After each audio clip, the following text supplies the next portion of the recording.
So good morning guys. तो चलिए start करते हैं 14 मार्च के इंपॉर्टेंट करंट अफेयर्स को। तो इसमें पहला प्रश्न हमारा, और ये प्रश्न मोस्ट इंपॉर्टेंट है आपका, कि ऑस्कर 2023 में सर्वश्रेष्ठ फिल्म बेस्ट फिल्म का अवार्ड किसे मिला है। तो आंसर होगा everything everywhere all at once को। ऑस्कर अवार्ड्स 2023, इसे एकेडमी अवार्ड्स के नाम से भी जाना जाता है। पहली बार 1929 में ये दिया गया था। 2023 में इसका ये कौन सा संस्करण है, 95th नंबर का है। 4 पॉइंट्स बताऊंगा, ध्यान रखना। बेस्ट फिल्म का अवार्ड मिला है everything everywhere all at once को। बेस्ट एक्टर की बात करोगे तो ब्रेंडन फ्रेजर चुने गए हैं द वेल मूवी के लिए। बेस्ट एक्ट्रेस की बात करेंगे तो मिशेल योह चुनी गई हैं इसी मूवी के लिए, everything everywhere all at once के लिए। और बेस्ट डायरेक्टर डैनियल क्वेन है इसी मूवी के लिए। अब इसमें कुछ मोस्ट इंपॉर्टेंट पॉइंट्स मैं आपको बता रहा हूं। बेस्ट ओरिजिनल सॉन्ग का अवार्ड मिला है एसएस राजामौली साहब की RRR मूवी के गाने नाट्टू नाट्टू को। ये पॉइंट याद रखना। और इससे भी संबंधित 2 पॉइंट याद रखना। इसके म्यूजिक डायरेक्टर कौन है, MM कीरावनी है। नाम पूछा जाएगा इनका, एक तो इसी कारण से, और अभी इनको पद्मश्री भी मिला है, इस कारण से भी इनका नाम इंपॉर्टेंट हो जाता है। वैसे इस गाने को किसने गाया, काल भैरव और राहुल सिप्लीगुंज ने। इसके अलावा बेस्ट डॉक्यूमेंट्री शॉर्ट फिल्म का पुरस्कार भी भारतीयों ने जीता है। एक भारत की डॉक्यूमेंट्री है द एलिफेंट विस्पर्स। तो ये नाम भी याद रखना। और देखो, जब भी ऑस्कर की बात होती है, एक इंपॉर्टेंट प्रश्न मैं आपको हमेशा रिवाइज कराता हूं कि वो पहली भारतीय कौन थी जिन्हें ये ऑस्कर अवार्ड मिला था। तो आंसर होगा भानु अथैया। 1983 में गांधी मूवी में बेस्ट कॉस्ट्यूम डिजाइन के लिए उन्हें यह अवार्ड मिला था। अच्छा, ये तो बात ऑस्कर की हो गई। अभी बाफ्ता अवार्ड्स भी हमने पढ़े थे, वो 76 नंबर के थे। बाफ्ता की फुल फॉर्म होती है British academy of film and television arts. उसमें बेस्ट फिल्म का अवार्ड मिला था all quite on the western front. Best actor का अवार्ड ऑस्टिन बटलर को मिला है एल्विस मूवी के लिए। और बेस्ट एक्ट्रेस रही हैं कैट बेंचेट तार मूवी के लिए। और बेस्ट डायरेक्टर थे एडवर्ड बर्जर इस all quite on the western front movie के लिए। उसके अलावा अभी Dada Saheb Phalke international film festival awards के बारे में भी हमने पढ़ा था। उसमें बेस्ट फिल्म चुना गया द कश्मीर फाइल्स को। बेस्ट एक्टर रहे रणबीर कपूर ब्रह्मास्त्र मूवी के लिए। बेस्ट एक्ट्रेस हैं आलिया भट्ट गंगूबाई काठियावाड़ी के लिए। और फिल्म ऑफ द ईयर चुनी गई RRR। तो इस एक ही क्वेश्चन में मैंने आपको 3 इंपॉर्टेंट पॉइंट रिवाइज करवा दिए हैं, इनको ध्यान रखना। बढ़ते आगे, चलिए फिर बताइए, अभी हाल ही में टेक महिंद्रा ने किसे MD CEO के रूप में नियुक्त किया। तो आंसर होगा मोहित जोशी को। तो IT कंपनी है टेक महिंद्रा, इसने इन्फोसिस के पूर्व अध्यक्ष मोहित जोशी को कंपनी के MD CEO के रूप में नियुक्त किया है। टेक महिंद्रा की स्थापना की बात करेंगे 1986 में होती है। अध्यक्ष हैं TN मनोहरन। SS दुबे के बारे में जानते हो, अभी 28वें controller and general of accounts महालेखा नियंत्रक बने। प्रवीण शर्मा राष्ट्रीय स्वास्थ्य प्राधिकरण नेशनल हेल्थ अथॉरिटी के अध्यक्ष बने। और Santosh Kumar Yadav National Highways Authority of India के अध्यक्ष बने थे। तो ये नाम न्यूज में थे, इनको भी याद रखना। बढ़ते हैं आगे, चलिए फिर बताइए, अभी हाल ही में माउंट मेरापी ज्वालामुखी में विस्फोट हुआ है, ये किस देश में है। तो आंसर होगा इंडोनेशिया में। तो इंडोनेशिया के सबसे एक्टिव ज्वालामुखियों में से एक है ये माउंट मेरापी। इसमें अभी विस्फोट हुआ। ये इंडोनेशिया में जावा द्वीप पर स्थित है और इसे इंडोनेशिया में सबसे सक्रिय ज्वालामुखी माना जाता है। याद रखना, इसे माउंटेन ऑफ फायर भी कहा जाता है।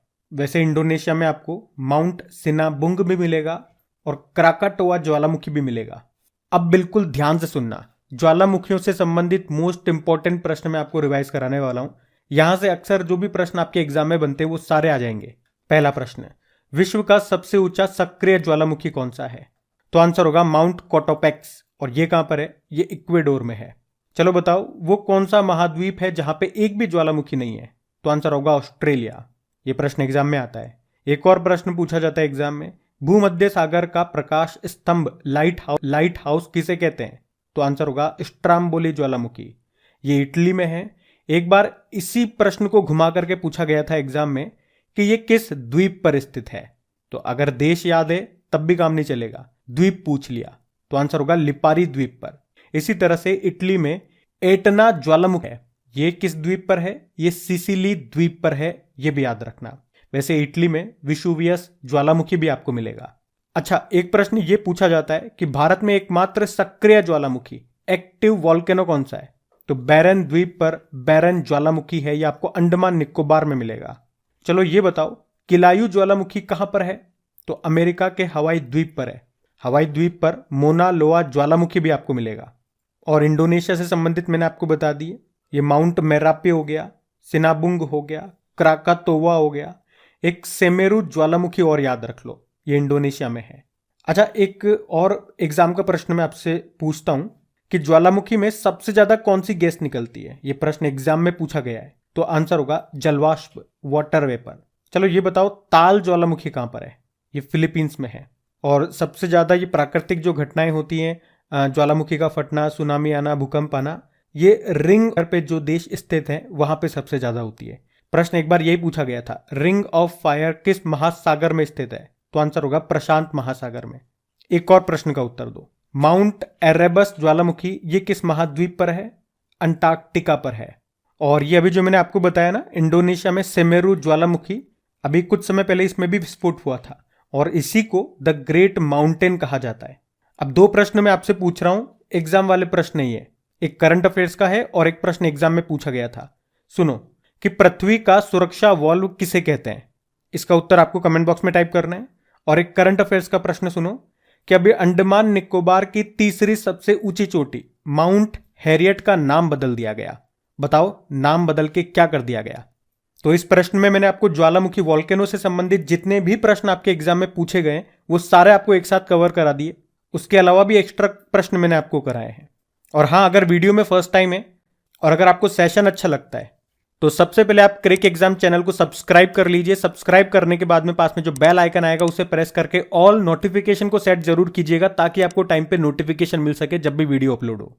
और वीडियो पसंद आता है तो इसे लाइक जरूर कर देना, आगे जाकर के आप भूल जाओगे मुझे पता है।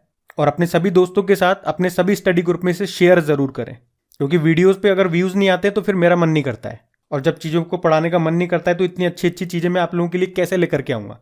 तो एक मोटिवेशन की जरूरत होती है। जिस तरह से आप लोगों को एक मोटिवेशन चाहिए पढ़ने के लिए, मुझे भी पढ़ाने के लिए आपके लिए चीजें कंटेंट इकट्ठा करने के लिए एक मोटिवेशन की जरूरत पड़ती है। और वो मोटिवेशन तभी आता है जब ज्यादा से ज्यादा लोग, ज्यादा से ज्यादा स्टूडेंट्स आपके कंटेंट को देखते हैं, पसंद करते हैं। आप पसंद तो तभी करेंगे ना जब वो देखेंगे, रीच ही नहीं मिल रहा है, तो इसे शेयर जरूर करें। चलिए फिर बताइए, हाल ही में किसने फरवरी महीने का ICC men's player of the month का अवार्ड जीता है? तो आंसर होगा हैरी ब्रुक ने। तो इंग्लैंड के बल्लेबाज है हैरी ब्रुक, जिनको चुना गया है ICC men's player of the month के लिए। कौन से महीने के लिए? फरवरी महीने के लिए ICC men's player of the month इनको चुना गया। और आपको बता दूं, इससे पहले 2020 में भी वो दिसंबर महीने के लिए ICC men's player of the month चुने जा चुके हैं। अच्छा, महिलाओं में बात करें, यानी कि ICC women's player of the month किसे चुना गया? तो ऑस्ट्रेलिया की एशले गार्डनर को चुना गया। और इससे पहले जनवरी महीने में किसे चुना गया था? शुभमन गिल को चुना गया था। और महिलाओं में ग्रेस स्क्रिवेंस को चुना गया था, वो भी ऑस्ट्रेलिया से थी। आईसीसी स्थापना होती है 1909 में, international cricket council full form है। हेडक्वार्टर दुबई यूएई में है। सीईओ हैं जॉफ एलार्डिस और चेयरमैन है ग्रेग बार्कले। ध्यान रखना ये पॉइंट्स, बढ़ते आगे। चलिए फिर बताइए, हाल ही में नॉर्वेजियन पुरस्कार किसने जीता? तो आंसर होगा ट्रुथ हाउंड्स ने। तो अभी यूक्रेनी अधिकार समूह है ट्रुथ हाउंड्स, जिसको भी नॉर्वे के सखारोव फ्रीडम अवार्ड से सम्मानित किया गया। ये जो ट्रुथ हाउंड्स है, ये एक यूक्रेनियन ह्यूमन राइट्स ग्रुप है, यानी कि मानवाधिकार संगठन है, मानव जाति के हितों के लिए काम करता है।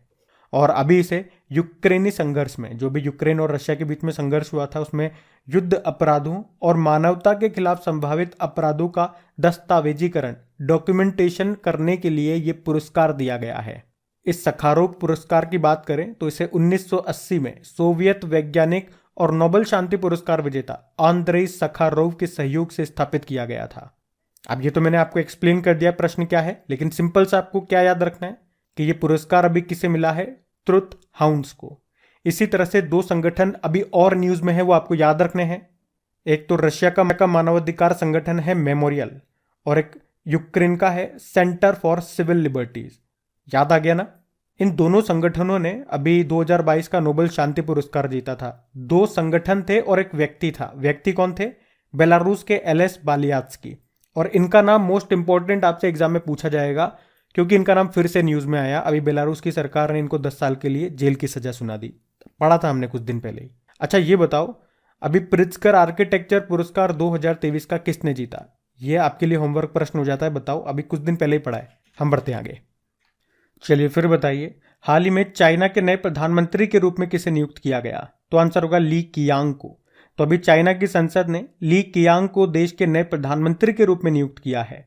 उन्होंने ली के कियांग का स्थान लिया, जो पिछले 10 सालों से इस पद पर थे।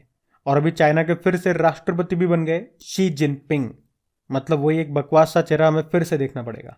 अच्छा, शिट से याद आया चाइना, तो ये रहा मैप में चाइना। देखो, चाइना की कैपिटल बीजिंग है।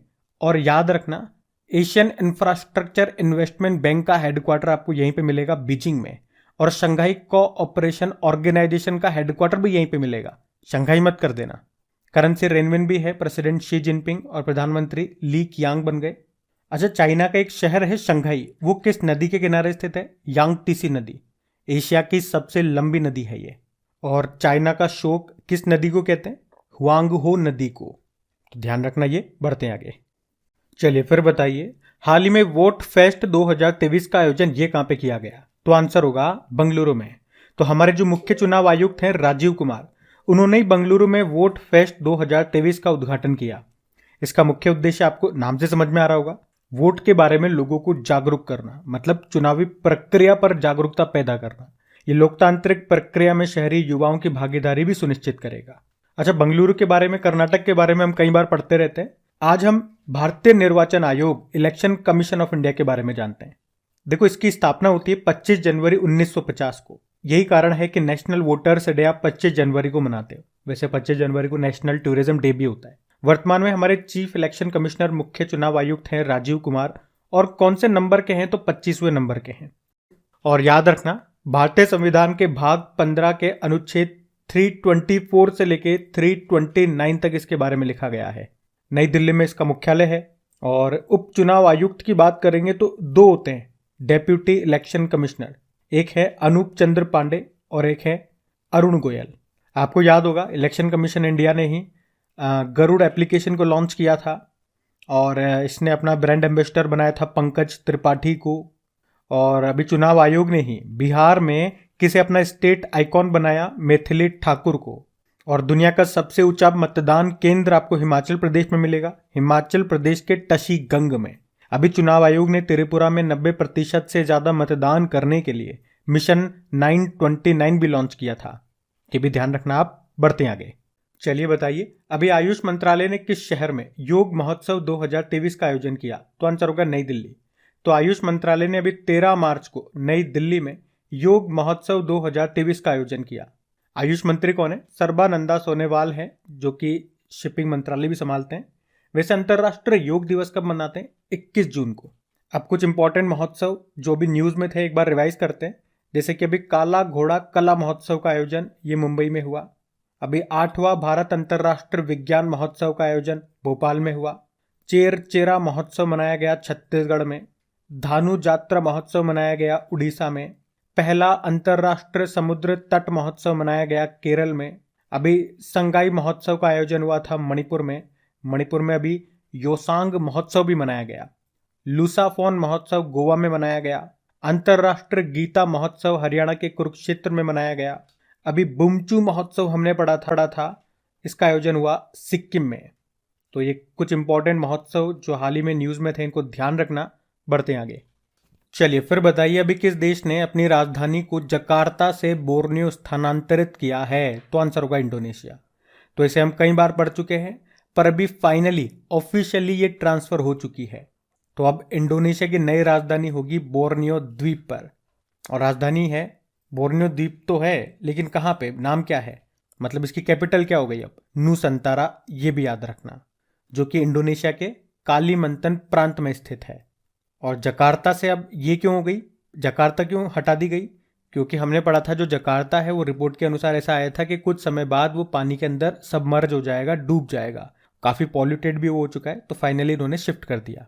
इंडोनेशिया याद रखना, ये दुनिया का सबसे बड़ा द्वीप समूह देश है। यहाँ पे 17,500 आइलैंड है।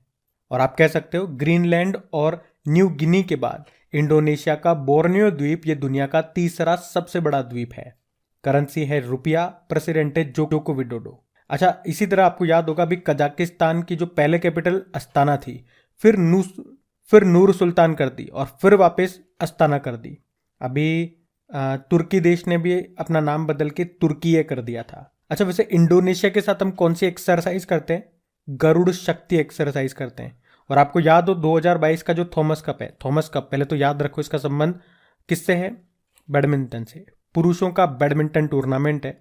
इसको पहली बार भारत ने जीता था इंडोनेशिया को हरा करके। अब हम कल के करंट अफेयर्स का रिवीजन करेंगे। तो पहला प्रश्न आपसे पूछा था कि अभी 32वें व्यास सम्मान से किसे सम्मानित किया गया? डॉक्टर ज्ञान चतुर्वेदी को। फिर आपसे पूछा अभी भारत ने किस देश के साथ समुद्री साझेदारी अभ्यास में हिस्सा लिया? फ्रांस। कहाँ पे हुआ? अरब सागर में। फिर आपसे पूछा मेघालय विधानसभा के अध्यक्ष कौन बने? थॉमस ए संगमा। फिर आपसे पूछा अभी किस राज्य में बुमचू उत्सव मनाया गया? फिर आपसे पूछा अभी मार्च 2023 में अमेरिका के किस बैंक को बंद कर दिया गया? सिलिकॉन वैली बैंक को। फिर आपसे पूछा अभी हाल ही में कहाँ भिखारी मुक्त शहर पहल शुरू की गई? तो आंसर होगा नागपुर में। फिर आपसे पूछा अभी रक्षा मंत्रालय ने किस कंपनी के साथ 6 डॉर्नियर विमान खरीदने के लिए एक समझौता किया? तो आंसर होगा हिंदुस्तान एरोनॉटिकल लिमिटेड। और फिर आपसे पूछा था किस देश ने अभी 25 सालों में पहली बार महिलाओं को सैन्य सेवाओं में आने की अनुमति दी? कोलंबिया। फिर आपसे पूछा अभी golden city gate tourism award समारोह ये कहाँ पे आयोजित हुआ? जर्मनी में। और फिर आपसे पूछा शॉन मार्श ने प्रथम श्रेणी क्रिकेट से संन्यास की घोषणा कर दी है, किस देश के क्रिकेटर है? ऑस्ट्रेलिया। अब हम क्या करेंगे? अब हम 2022 के या यूं कहें कि लास्ट 6th मंथ के जो इंपॉर्टेंट करंट अफेयर्स आप लोगों ने पढ़े उसमें से 10 टॉप 10 इंपॉर्टेंट क्वेश्चन का हम रिवीजन करेंगे। रिवीजन करेंगे मतलब मैं क्वेश्चन भी बताऊंगा, आंसर भी बताऊंगा, लेकिन आपको खुद से कोशिश करना है उसका आंसर करने का और खुद से सेल्फ एनालिसिस करना है कि ये जो प्रश्न आप पढ़ चुके हो उसी में से रैंडम 10 क्वेश्चन उठा करके आपको दे रहा हूं, तो उसमें से कितने क्वेश्चन आपके सही हैं, क्योंकि एग्जाम में भी ऐसे ही होने वाला है। जो आपने पढ़ा है पिछले 1 साल का वहीं से क्वेश्चन उठ करके आएंगे। अब देख लो आपकी तैयारी कैसी चल रही, बताना मुझे कितने प्रश्न सही करते हो, मैं भी देखता हूं। देखें तो चलो शुरू करते हैं। तो इसमें पहला प्रश्न पूछ रहे हैं कि गिफ्ट सिटी गुजरात में न्यू डेवलपमेंट बैंक के भारत क्षेत्रीय कार्यालय के महानिदेशक के रूप में किसे नियुक्त किया गया? तो आंसर होगा डीजे पांडियन को। अगला प्रश्न है अभी जून 2022 में federation of international cricketers association की पहली महिला अध्यक्ष कौन बनी? लीसा स्टालेकर। ये ऑस्ट्रेलियाई क्रिकेटर हैं। फिर बताओ अभी यूनाइटेड नेशन में भारत की अगली स्थायी प्रतिनिधि यानी कि परमानेंट रिप्रेजेंटेटिव कौन बनी? रुचिरा कंबोज। और वर्ल्ड हाइड्रोग्राफी डे कब मनाया गया? 21 जून को। फिर बताओ अभी किस देश की महिला कुश्ती टीम ने अंडर 17 एशियाई चैंपियनशिप को जीता? भारत ने। ये कहां पे हुआ था? किर्गिस्तान के बिश्केक में। फिर बताओ अष्टांग योग ये बुक किसने लिखी? डॉक्टर सोनू फोगाट ने। हरियाणा के मुख्यमंत्री मनोहर लाल खट्टर ने इसको लॉन्च किया था। और विश्व संगीत दिवस कब मनाते हैं? 21 जून को ही। और आपका योगा दिवस भी 21 जून को ही होता है। फिर बताओ अभी जून 2022 में कौन सा हवाई अड्डा पूरी तरह से पन बिजली की हाइड्रो और सौर ऊर्जा से, सोलर एनर्जी से चलने वाला पहला हवाई अड्डा बन गया? तो इंदिरा गांधी इंटरनेशनल एयरपोर्ट दिल्ली वाला। फिर बताओ दुनिया की सबसे बड़ी ताजे पानी की मछली कहां पकड़ी गई? तो ये कंबोडिया में, मेकोंग नदी में। तो बताओ इसमें से कितने प्रश्नों का सही उत्तर आपने किया? और अभी तक आपने सेशन को लाइक नहीं करा तो अब एंड हो रहा है सेशन, इसे लाइक कर दो और शेयर जरूर कर दो अपने दोस्तों के साथ में। बाकी इनकी क्विज की प्रैक्टिस करना चाहते हो तो वो टेस्ट बना करके अपलोड कर दिया आपकी क्रिक एग्जाम एप्लीकेशन में, वहां जाकर के टेस्ट लगाओ बढ़िया से। कहाँ मिलेगा लिंक आपको एक एप्लीकेशन का? नीचे डिस्क्रिप्शन बॉक्स में। टेलीग्राम का लिंक भी वहीं मिल जाएगा, पीडीएफ भी आपको एप्लीकेशन में ही मिल जाएगी। अब होमवर्क प्रश्न देखते हैं और सेशन एंड करते हैं। तो कल के वीडियो में आपसे पूछा था जनजातियों का विश्व कोश जारी करने वाला पहला राज्य कौन सा बन गया? तो आंसर होगा उड़ीसा। आप सभी ने प्रश्न का बिल्कुल सही उत्तर दिया।